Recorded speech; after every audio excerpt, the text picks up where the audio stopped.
बाबू बाबू दवाई पिला हो बाबू बाबू हाँ बाबू दवाई पी लो बाबू हाँ दवाई दवाई ए बाबू दवाइयों गिरा बैठो बैठो ना बचावा हो हाँ बाबू और कब हाथ के और सबसे भोला तारा बचाओ बाबू दवाई दूँ जा बाबू दवाई देते हैं ठीक हो जाएगा बाबू अरे बाबू गिरा जा बचावा हाँ बाबू रुक जा अरे बाबू हीरा उन्हें अरे बाबू अरे आओ हो जाओ ला बाबू दवा दिया वाह बाबू हो जा हाँ बाबू सुना है बचाओ हाँ कोले होइना कोले जाता रहना बचाओ हाँ पढ़े जाए बचाओ सिंगार में कौन मत करी हो बचाओ ना बाबू ना हो हाँ घर द्वार तो पढ़ाई लिखाई तोहार जवन बानो मोए धरा कर बनखी रे बाबू बाबू काहे के ले हो बचाओ पढ़ लेबो ना बाबू तो गाँव के रोशन होई रे बचाओ रुक जा बाबू दवाई दवाई लिए जाते हैं बाबू ये दवाई बचाओ देखिया बाबू के पगड़ी बैठा के रखिया यही नहीं ना हाँ बाबू ठीक है पढ़े में अपन ध्यान दिया हम आज पानी कल चल जाए बाबू बाकी ऐसे जी को कहा बाबू अपन ध्यान दिया जा बच्चे हो जा स्कूल जा हम आराम करो हाँ बाबू जाते हैं टाइम से आजी बोलो बच्चे हाँ बाबू रुक जा ठीक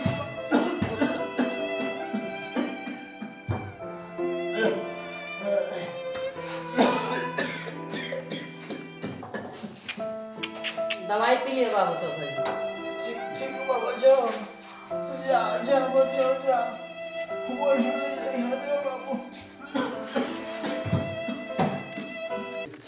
का हो बुझी हां तर पाओ कहां बाहर रखना बाहर मानो जा बड़े से बोले ना हां ज्यादा ठीक से रही अपन कार्य धारी बढ़िया चाची ए चाची हमारे बाबू को बड़ा तबीयत खराब है चाची हमारा पढ़ाई में पूरा हमारे घर कुल बेच देना चाची लेकिन उनका तबीयत आज खराब हो पैसा नहीं दे दिया लोग हमारे को पैसा दे दे दिया लोग दवाई कराओ बड़ा तबीयत खराब है कोनो काम हम काम करो चाची का हो गया बाबू टीवी हो गई बाबू के हमारे ब्लड में से गिरा तो कुछ दवाई कराओ पैसा नहीं दे चाची लकी बाबा के ऐसा बात हो गई हां जी बड़ी अच्छा आदमी रहल हम लकी बढ़िया बीमार हां बीमार बनाई का बच्चा उनके ले का बाबा हां उनके ले जाए चाची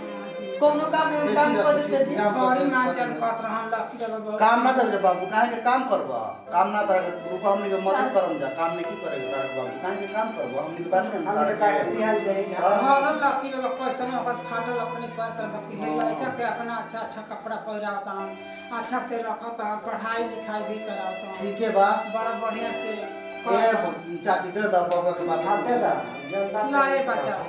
हम 500 रुपया तार के मदद करता है हां चलो बाबू और दिक्कत होई ना तो हमनी से कही है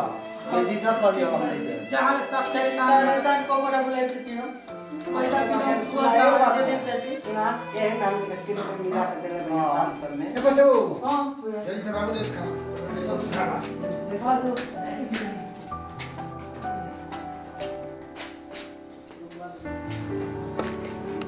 बाबूजी बाबूजी बाबूजी ब्लड गिरा था बाबूजी ये क्या हो गया बाबूजी चलो हॉस्पिटल ले चलते हैं बाबूजी दवाई करावे तो बाबूजी अरे आवाज आ बाबूजी अब बड़ा हो मत कर बाबूजी ए चाची बाबू को कुछ हो गया चाची चला जाते हैं बाबूजी थोड़ा तक दवाई करें बाबूजी का हो गया बच्चा लकी बाबा का हो चाचा अरे का हो गया बाबूजी का हो चाचा अरे लकी बाबा का कुछ ना हो चाचा तार कुछ ना होई अरे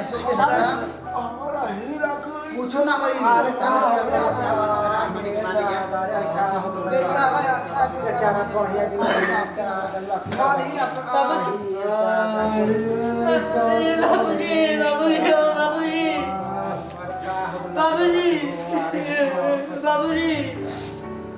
का हो बाबूजी हो बाबूजी चुप रहो चुप मां रहो रे बाबूजी चुप रहो बाबूजी हो चुप रहो हमनी के बाड़ी में दीदा बाबूजी बाबूजी हो बाबूजी मत करो बाबूजी हमारे बाबूजी बाबूजी चुप रहो मत रहो बाबूजी ए बाबा बाबूजी ए भाई करके हटाओ लड़का के ना तो लड़का बाबूजी बाबूजी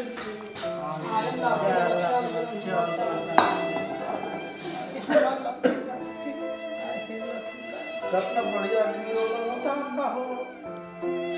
ये बहुत कितना बढ़िया हाल बारी करा हम अपने लड़कन के बड़ी पढ़ाई लिखाई पढ़ाई लिखाई बाबा ने फाटल पढ़त रहला कपड़ा पहतना कटे लड़का के फैसिलिटी में सोसाइटी में रखले रहन बताओ मल खेत टोपर आ लड़का के पढ़ाई में लिखाई में मल रे अंधारा में मल बचाओ मल टोपरा बेच के कुछ अपना बचाओ लड़का के बाल कुछ हो दे घर में बाकी पढ़ाई लिखाई कर दे हम चल जा बिन कर अंतिम कर्म क्रिया अब हां त का कइल जाई तन कइल जाई लड़का के बताओ लड़का के हां केहू नहीं क्या के पीछे चल लड़का के समझा के बचाओ कोई और न बालक बाबे बियाह शादी चला जा